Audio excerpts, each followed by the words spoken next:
just kind of walk through bow to stern and give my impressions on some of the features and tell you about my experience. I've had it out twice now, one on the Buffalo River in Arkansas and another on about a 20-acre private lake, and it's done fairly well so far.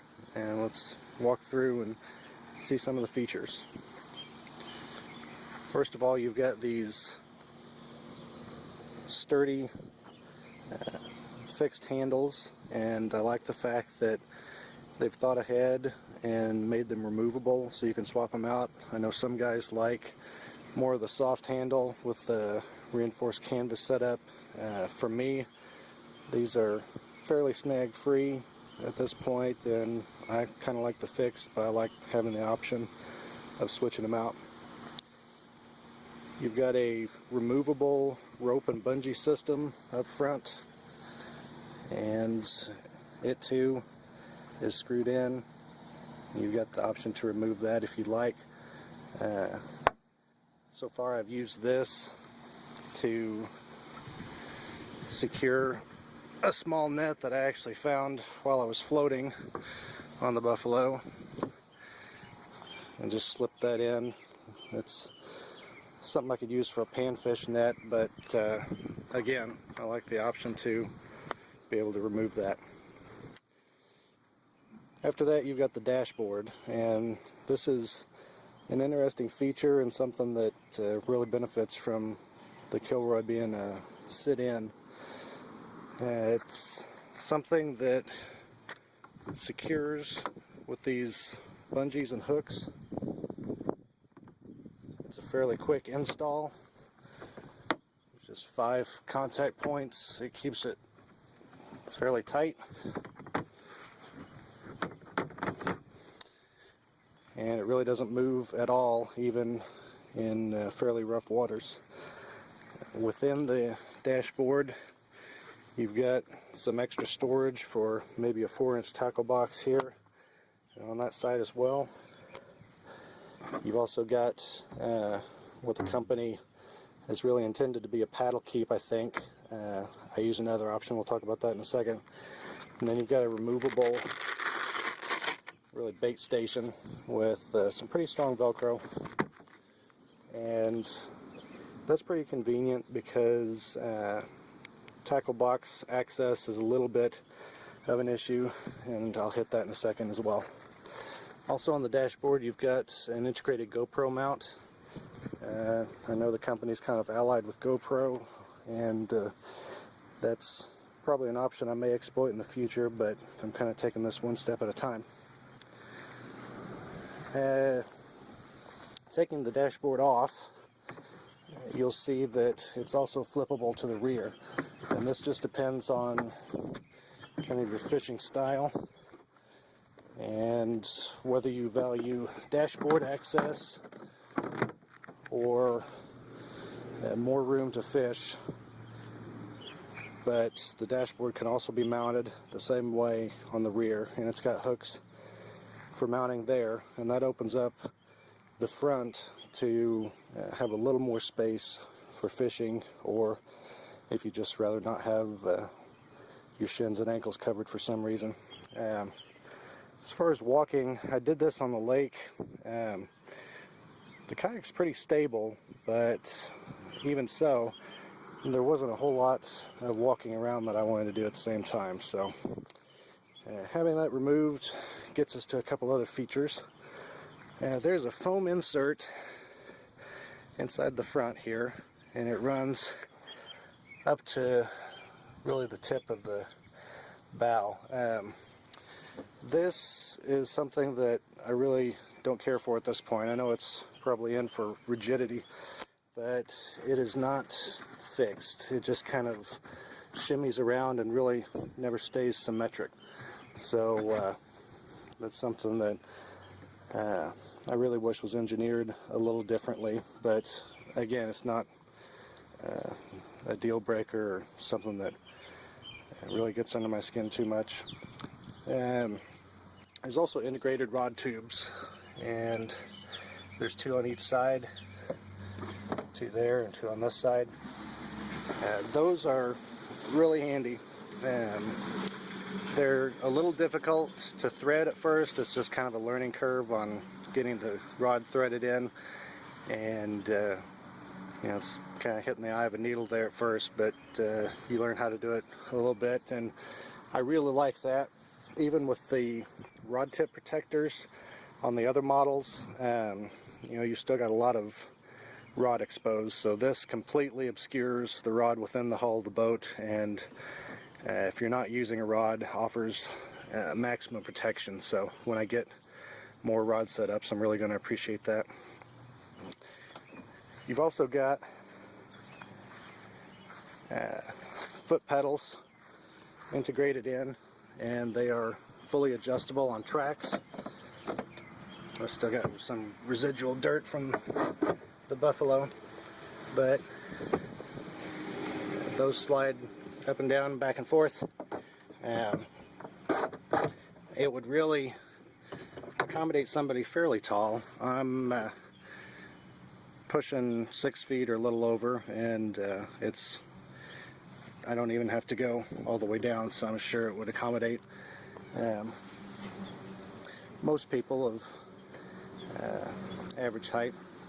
And the plastic here on the pedal is not quite as strong and secure and crisp as I'd like it to be, but at the same time, you shouldn't be adjusting these too much.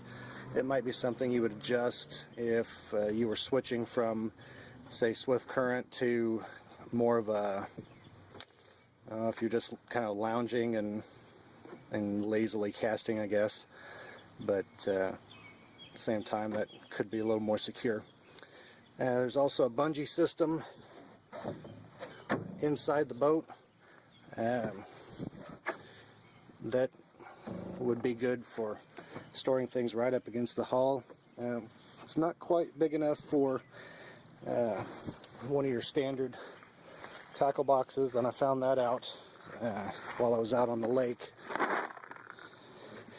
It really is kind of a job to get that jammed in and pulled up. It works, but it's not especially pretty, and that's why the lure staging foam on the dashboard would really help out with that if you wanted quick access to a handful of your favorite setups. Also inside, you've got more bungee system to be able to secure your rods tight, and once they're in the tube and within those bungees, they're really not going anywhere. There's no movement at all, and that's something that I really like about the boat. Okay, you've got these rails that accept the standardized systems for rod holders and cup holders and fish finders, and you know, and there's a whole third-party market with all those accessories, so those work out well. Something that is really a nice feature, not just on the Kilroy but a lot of Jackson's boats, is this paddle stager, and that's something where even one-handed you can affix the paddle to the side of the boat, and they've got the paddle stager on the dashboard, but this is much quicker and just much easier, in my opinion, to do a quick paddle stow if you're getting ready to beach, or you know, just want to stage the paddle for a while you cast and fish. So that's a very nice option, and one reason I'm glad I went with the Jackson. So it's quick on, quick off, and you can be from one to the other in a matter of seconds. Had an audio problem, so I'll overdub for a few seconds. The boat's really stable, especially since you're basically standing on the water surface instead of on a sit-on-top deck surface. So that's a nice feature. The outfitter I bought it from said you'll basically fall out of the boat before you turtle in it. He'd been out on it, and it's got a good gravity point, so it's really stable to even standing and fishing, even though I horrified some people standing up in a kayak. Also, the foot pegs, I kind of wish they were angled. They're more straight up and down, but that's something I can homebrew a fix for probably. The adjustable seat Like you might have seen on the company website, it's got a low position and a high position. The low's more for paddling, the high for fishing in place.